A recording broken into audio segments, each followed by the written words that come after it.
സാറേ നമസ്കാരം. ഞാൻ പ്രകാശ് അരസു. ഞാൻ നമ്മുടെ ലേഔട്ടിനനുസൃതമായിട്ട് ഒന്ന് ഡിസൈൻ ചെയ്തിട്ടുണ്ട്. ഈ ഡിസൈൻ ചെയ്തിരിക്കുന്നത് ഒരു കിച്ചണ്, പിന്നെ ഒരു പ്രൈവറ്റ് ഡൈനിങ് ഏരിയ, പിന്നെ നമ്മുടെ ഫോർമൽ ഡൈനിങ് റൂം, ഇങ്ങനെ ഒരു കൺസെപ്റ്റിലാണ് ചെയ്തത്. അപ്പം ഈ യൂണിറ്റ്സുകൾ, ഫ്ലോർ യൂണിറ്റ്സുകൾ നമ്മുടെ ഫോർമൽ ഡൈനിങ് ഏരിയക്കകത്ത്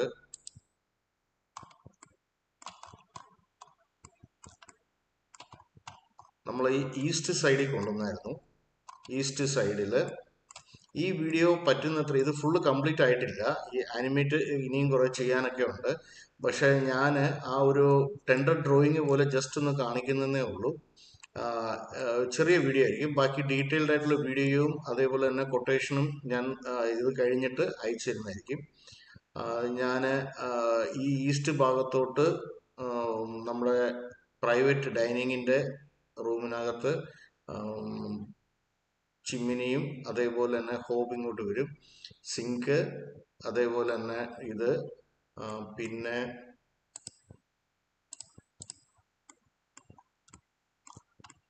ഇങ്ങനെയായിരിക്കും ഈ ഒരു ഡൈനിങ് ഏരിയ. ഇവിടെ നമ്മൾ ചെറിയ ഓപ്പണിംഗ് ആയിരുന്നു സംസാരിച്ച് വെച്ചിരുന്നത്. ആ ചെറിയ ഓപ്പണിങ് ചെയ്ത് അവിടെ ഇരിക്കുന്ന സാധനം എടുത്ത് ഇവിടെ കൊണ്ടുവന്നു, ഇവിടെ ഇരിക്കുന്ന സാധനം പിന്നെ ഒരു ഡൈനിങ് ടേബിളിലോട്ട് കൊണ്ടുവന്നു എന്നുള്ളതല്ലാതെ ഇതൊരു ബ്രേക്ക്ഫാസ്റ്റ് കൗണ്ടറോ അല്ലെങ്കിൽ ഒരു ബാർ കൗണ്ടർ പോലെ അത് യൂസ് ചെയ്യാൻ പറ്റും. അപ്പോൾ അവിടെ വെച്ച് തന്നെ നമുക്ക് ഇത് ചെയ്യാം. കുറച്ചും കൂടെ മെമ്പേഴ്സ് കൂടുതലുണ്ടെങ്കിൽ നമുക്ക് ഡൈനിങ് യൂസ് ചെയ്യാം. അതേപോലെ തന്നെ ഇത് ആവശ്യത്തിനുള്ള യൂണിറ്റ്സുകൾ മാത്രം, സ്ട്രെയിറ്റ് ആയിട്ടുള്ള യൂണിറ്റ്സുകൾ മാത്രം, കാരണം നമുക്ക് വലിയ കിച്ചൺ അപ്പുറം ഉണ്ട്. ഇവിടെ വന്നു കഴിഞ്ഞപ്പം നമ്മൾ ഈസ്റ്റ് സൈഡിലോട്ട് തന്നെ ചിമ്മിനി കൊണ്ടുവന്നു, കുക്കിംഗ് റേഞ്ച് വന്നു, അതേപോലെ തന്നെ സിങ്ക്. ഓരോ യൂണിറ്റ് ഞാൻ ഡീറ്റെയിൽഡ് ആയിട്ട് എക്സ്പ്ലെയിൻ ചെയ്യുന്നതായിരിക്കും. അത് ഒരു കുറച്ച് ആനിമേറ്റ് ചെയ്യാനുണ്ട്. ആനിമേറ്റ് ചെയ്ത് കഴിഞ്ഞിട്ട് ഞാൻ അതും കൂടെ എക്സ്പ്ലെയിൻ ചെയ്യാം. സിങ്ക് ഈ ഏരിയ കൊണ്ടുവന്നു, ഡിഷ് വാഷർ കൊണ്ടുവന്നു, അതേപോലെ മൈക്രോവേവ് ഓവന്, പിന്നെ water purifier under the sink ആദ്യം ഉദ്ദേശിച്ചു, പിന്നെ വേണ്ട എന്ന് പറഞ്ഞാൽ മേളിൽ വാട്ടർ പ്യൂരിഫയറിന്റെ യൂണിറ്റ്. അപ്പം dish washer, sink, water purifier unit, GTPT unit, ഇതെല്ലാം ഒരു സൈഡിൽ തന്നെ വന്നു. അപ്പം കഴുകുന്ന സാധനങ്ങളെല്ലാം ഒരു സ്ഥലത്ത് തന്നെ വന്നു, അല്ലെങ്കിൽ ഈർപ്പം വരുന്ന സ്ഥലവും എല്ലാം ഒരു സ്ഥലത്ത് വന്നു. പിന്നെ അതേപോലെ തന്നെ കുക്കിംഗ് റേഞ്ചിന്റെ മേളിൽ 60 സെന്റിമീറ്റർ ആണ് അവിടെ ഇപ്പോൾ കുക്കിംഗ് റേഞ്ച് ഇരിക്കുന്നത്. അത് 90 സെന്റിമീറ്ററിന് ചിമ്മിനി വെച്ചു. അപ്പോൾ പിന്നീട് ഈ 90 സെന്റിമീറ്റർ, പിന്നീട് ഒരു കുക്കിംഗ് റേഞ്ച് 90 സെന്റിമീറ്റർ വാങ്ങിക്കും എന്നുണ്ടെങ്കിൽ നമുക്ക് ഈ യൂണിറ്റ്സുകളുടെ മെഷർമെന്റ് കുറയ്ക്കാനുണ്ട്. ഇപ്പോഴത്തെ അനുസൃതമായിട്ടാണ് 60 വെച്ചിരിക്കുന്നത്. അതൊക്കെ ഡീറ്റെയിൽഡ് ആയിട്ട് ഞാൻ ഫുൾ ഡ്രോയിങ് കഴിയുമ്പം എക്സ്പ്ലെയിൻ ചെയ്യുമ്പം മനസ്സിലാവും സാറിന്. മൈക്രോവേവ് ഓവന് ഞാൻ ഇതൊരു മൈക്രോവേവിൻ്റെ യൂണിറ്റാണ്. മേളിലൊരു ഫ്ലാറ്റ് ഡോറും താഴെ മൈക്രോവേവ് യൂണിറ്റ് വരുന്നു. അപ്പം ഈ കൗണ്ടർ നമ്മൾ ഇവിടുന്ന് പാചകം ചെയ്യുന്ന സാധനവും മൈക്രോവേവിനകത്തിരുന്ന് പാചകം ചെയ്യുന്ന സാധനങ്ങളും ഇവിടെ നമുക്ക് വെക്കാൻ പറ്റും. ഇവിടെ ഇരുന്നുകൊണ്ട് തന്നെ ഇവിടെ സെർവ് ചെയ്യാൻ പറ്റും. ഇവിടെ ഇരുന്നുകൊണ്ട് തന്നെ ഒരു ബ്രേക്ക്ഫാസ്റ്റ് ഫാസ്റ്റായിട്ട് നമുക്ക് കഴിച്ചു തീർക്കാൻ പറ്റും എന്നുള്ള രീതിയിലാണ് ഉദ്ദേശിച്ചത്. അത് കഴിഞ്ഞ് നമുക്ക് സ്റ്റോറും ഓൾറെഡി ഉണ്ട്. അതുകൊണ്ട് നമ്മൾ ക്രോക്കറികളും അങ്ങനത്തെ സാധനങ്ങളൊക്കെയാണ് കൂടുതൽ സ്റ്റോറേജിന് സ്ഥലം വേണ്ടത്.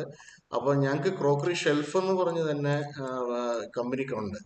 അപ്പം ആ ക്രോക്കറി ഇതുപോലെ തന്നെ നമുക്ക് ഗ്ലാസ് ഉള്ള ടൈപ്പ് ഇങ്ങനെ ഒരു ക്രോക്കറി ഷെൽഫ് ഇവിടെ വെച്ചു. അത് 120, അതായത് 30 4 അടിയോളം നീളം വരുന്ന സാധനമാണ് ക്രോക്കറി ഷെൽഫ്. അല്ലെങ്കിൽ പാൻട്രി യൂണിറ്റ് ഒക്കെ അവിടെ വെക്കാൻ പറ്റും. പക്ഷെ പാൻട്രി യൂണിറ്റ് കുറച്ചും കൂടെ എക്സ്പെൻസീവ് ആണെന്നുള്ളതിനേക്കാൾ ഉപരി പാൻട്രി യൂണിറ്റ് അത് പ്രൊവിഷണൽ സാധനങ്ങളൊക്കെയാണ് വെക്കുന്നത്. ആ പാൻട്രി യൂണിറ്റിനകത്ത് വെക്കേണ്ട സാധനങ്ങളെല്ലാം നമുക്ക് സ്റ്റോർ റൂം എന്ന് പറഞ്ഞൊരു സാധനം ഉള്ളത് കൊണ്ട് വെറുതെ ഒരു എന്നാ പറയുന്നത്, നമ്മളിപ്പം യൂട്ടിലൈസ് ചെയ്യാൻ ഒരു സാധനമുണ്ട്, യൂട്ടിലൈസ് ചെയ്യാൻ പറ്റാത്ത സാധനങ്ങൾ എങ്ങനെ വെക്കും? ഇപ്പം അവിടെ നമ്മുടെ കിച്ചണിനകത്ത് ക്രോക്കറി സാധനങ്ങള്, അതേപോലെ തന്നെ ജഗ്, അതുമാതിരിയുള്ള സാധനങ്ങളെല്ലാം ഈ ക്രോക്കറി ഷെൽഫിനകത്ത് കയറും. അതേപോലെ നൈഫ്, ഇതുമാതിരിയുള്ള സാധനങ്ങളെല്ലാം സ്റ്റോറേജ് ഡ്രോയറിനകത്ത് നമുക്ക് കൊണ്ടുപോകാൻ പറ്റും. അപ്പം ഈ ഒരു രീതിയിലാണ് ഡിസൈൻ ചെയ്തിരിക്കുന്നത്. ഇതല്ലാതെ സാറിന് നമ്മൾ നേരത്തെ സംസാരിച്ച പോലെ ഇവിടെ മാത്രം യൂണിറ്റ്സ് വെച്ച് ഉള്ള രീതിയിൽ ഒരു ബഡ്ജറ്റും കൂടെ തരാം. ഇത് നമുക്ക് മാക്സിമം യൂട്ടിലൈസേഷൻ എന്നുള്ള രീതിയിലാണ് ഈ രീതി സ്വീകരിച്ചത്. അപ്പം ഇത് കഴിഞ്ഞിട്ട് ഇതിനകത്ത് കുറച്ച് ആനിമേറ്റ് എല്ലാം ചെയ്ത് കഴിഞ്ഞ് നമ്മുടെ ഇതിൻ്റെ ബഡ്ജറ്റ് നമ്മൾ നോർമൽ ആ യൂണിറ്റുകൾ മാത്രം, കാരണം ഇവിടെ തന്നെ വീണ്ടും ആ യൂണിറ്റ് കൊണ്ടുവരുന്നത് കൊണ്ട്, ഈ യൂണിറ്റ്സുകൾ റീപ്ലേസ് ചെയ്യുന്നത് കൊണ്ട് കിച്ചന്റെ ആ മുഖച്ഛായ മാറുന്നില്ല, അല്ലെങ്കിൽ നമ്മുടെ ആ ഉപയോഗം എത്രത്തോളം പ്രയോജനപ്പെടുന്നു എന്നുള്ളതാവുന്നില്ല. അപ്പൊ അതുകൊണ്ടൊക്കെയാണ് ഈ രീതിയിൽ ഇതിനെ ഒന്ന് കണ്ടത്. അപ്പം ഇതാവുമ്പം സാറിന് ഞാനിതൊന്ന് കട്ട് ചെയ്ത് കാണിച്ചു തരാം.